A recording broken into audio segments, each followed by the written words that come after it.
match number 8 of the evening was the one that so many fans had been waiting to see. What was billed as our main event, the debut of the TDW men's title, the Battle of the Ryans, as two Essex Rescue favourites in the ring. So Ryan Matthews taking on Super Relic. That's right, Super Relic was back in a TDW ring.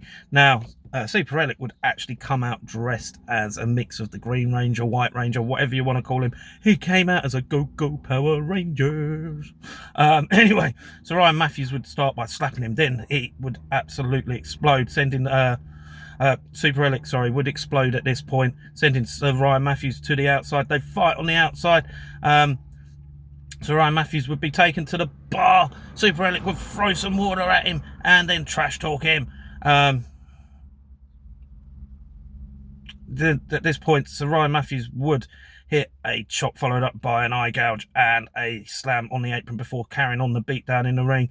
He would stretch Super Relic out, but Relic wouldn't be too long out of it. Hitting a chop, a running bulldog for a near fall. So Ryan Matthews would respond for some chops of his own, and as I called for more, so Ryan Matthews would call me a sick. That's right, and yes I am. It does not matter if you are the heel or the face. I will always call for some more of a good chop. Super Relic, though, would take advantage of this, hitting the 10 punches in the corner, running bulldog. These two just literally going back and forth. Ryan Matthews would hit a leg drop for a near full start to beat down. Then Matthews would taunt his opponent. Super Relic would fire up. He'd hit the go to sleep for a 2 count. He'd then follow this up with a people's elbow. He'd look for a sharpshooter. That's right, Relic looked for Ryan Matthews' finisher, but Ryan Matthews would get to the rope. He'd look to lock in the Scorpion Deathlock, but the referee would get wiped out. Ryan Matthews would then grab hold of the belt, but Jacob, the stepson of Super Relic, would get into the ring. He'd beg for Super Relic. At this point, Super Relic would take advantage of the distraction, hitting the spine buster, but hit up by the swinging Uranagi slam for the win and to be crowned the inaugural champion.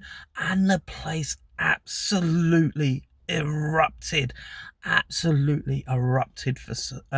Super Relic. It was insane.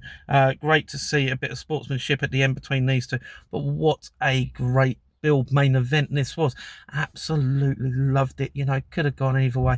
Either way, the champion was gonna be Ryan, and the Battle of the Ryan was one I was here for. This is Ryan.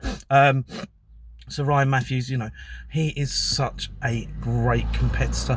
Absolutely love seeing him. One of the best technically sound wrestlers on the Brit Rest scene. You know, there's not much the man cannot do.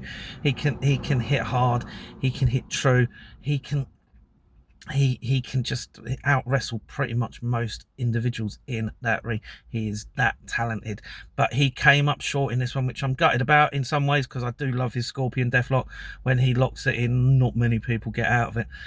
But yeah, he came up short in this one against a very empowered, energetic, very pumped up Super Relic. You know, he was there for this. He wanted to win that gold so badly, you know, and he did what he had to do, and that the finisher was just a great way to be crowned the inaugural champion of the company. If you ever get a chance to see either of these two fantastic individuals in action, I thoroughly recommend you do so for yourselves.